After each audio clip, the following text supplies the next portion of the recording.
What's up, everybody? Ryan Thomas here live on the Thomas Take Sports Podcast. Thank you so much for joining me. Want to start off the show today by saying sorry to those that were expecting a show on Wednesday. Got very, very sidetracked and was actually kind of burned out from the work week that I had. Finally, I got some time to unwind and relax and take in the subject matter of today's show. But I first want to start off by saying thank you to Matt Johnson, the host of the 2 Point Conversation podcast. He had me on as a guest on his show. You can check that out on the Thomas Take Sports Podcast Facebook page, where I posted the link, as well as bicbpradio.com. By clicking the 2 Point Conversation, the 2 Point Conversation logo, you can check out the latest episode 15, touchdown, you get a touchdown, you get a touchdown, you get a touchdown. Matt Johnson, great guy. Thank you for having me on the show. I had an awesome time, great time. So, that being said, it's great to have a way to expand your audience, and hopefully those of you that listen to Matt's podcast enjoyed what I had to say. We dove into the NFL. We dove into a lot of different topics, and check it out. Check out that podcast and show some support for Matt Johnson. Good guy. So, that being said, I want to get off to a good start with the subject matter, and that is the Khabib versus Conor McGregor press conference. This was something that was hyped by Dana White and the UFC for the last few months, and it really was not really hyped, really. I can't even say it was hyped. It was teased through the media, through ESPN, through other stations throughout the country that this was taking place at Radio City Music Hall at 5 p.m. Eastern Time. I'm in the midst of trying to get on and trying to watch it at 5 o'clock, and it's not on.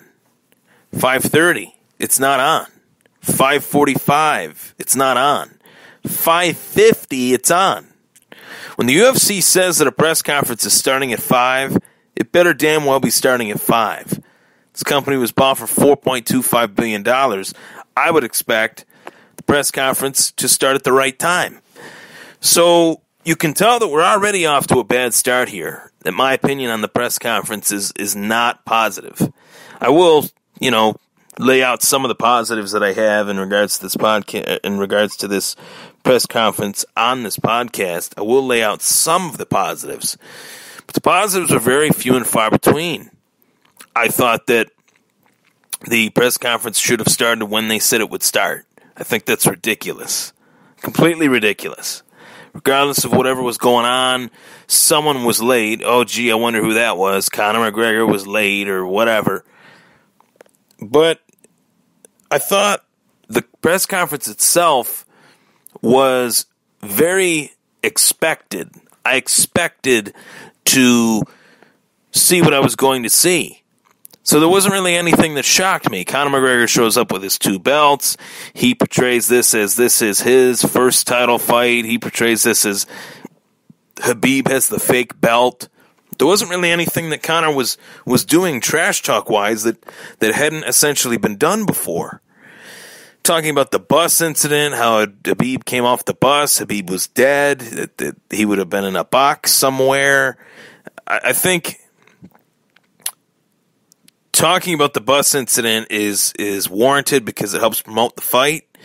But on the other hand, it does not put a positive light on the sport of MMA. That bus incident, all the way around, no matter whose fault it was or whose fault it wasn't, talking about that, drudging that up, is not good for this fight.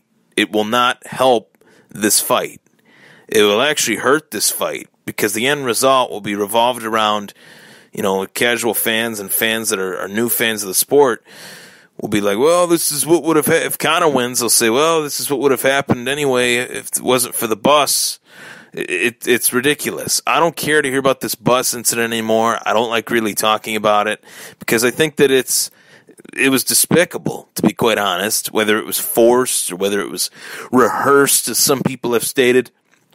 That was a joke. The fact that Conor McGregor flew there for Artem Lobov, who is 13-11 in the UFC, to try to defend Artem because he needs people to defend him because he's not really that good of a fighter.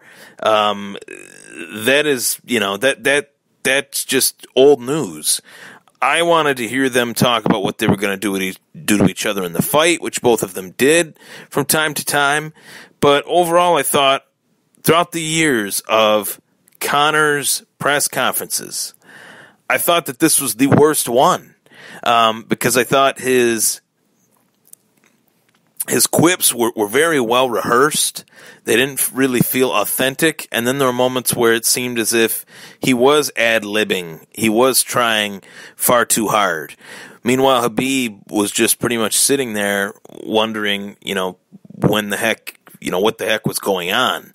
He probably didn't even understand half the words that Conor McGregor was using due to the language barrier, due to the Russia-Ireland being the case of this fight, being the countries that represent in these two fights, for these two fighters, I should say.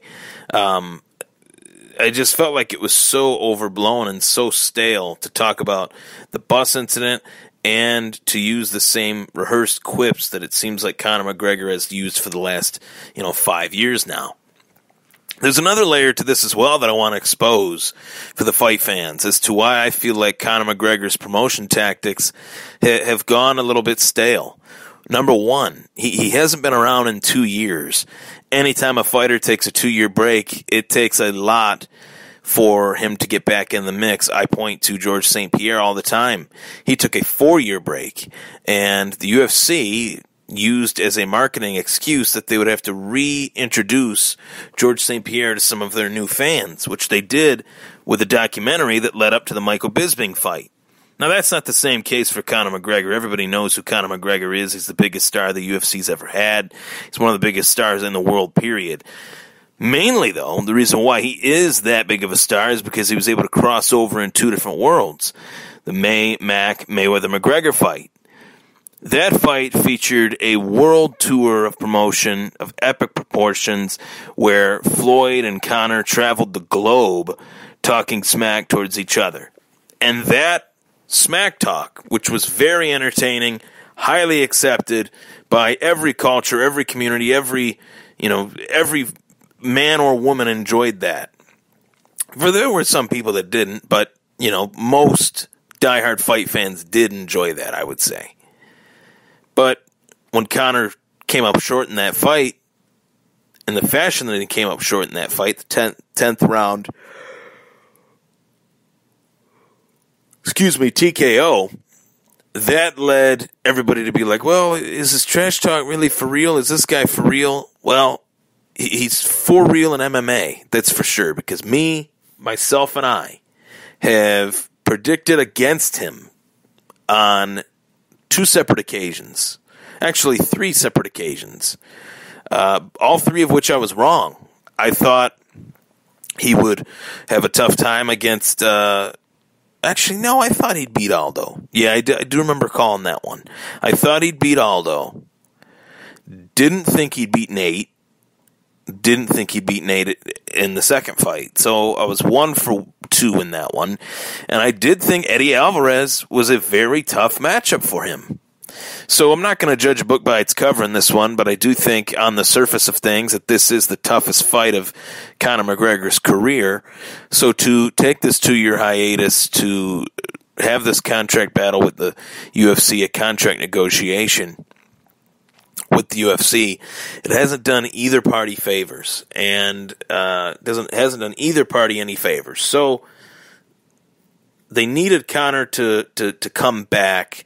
They needed him to make his return against the biggest name possible, against the champion of that division in Khabib Nurmagomedov. And that is what's going to happen. Russia versus Ireland, 2 massive countries joining as essentially one as the audience of UFC 229. If you ask me who won the verbal smackdown, obviously Conor's going to win the verbal smackdown. Viciously, rapidly, but If you ask me who wins the fight, that's another story. These press conferences are great. They help promote the fights. No doubt about that. But was this one really that great? I say no. I'm Ryan Thomas. That was the Thomas Take. Take care.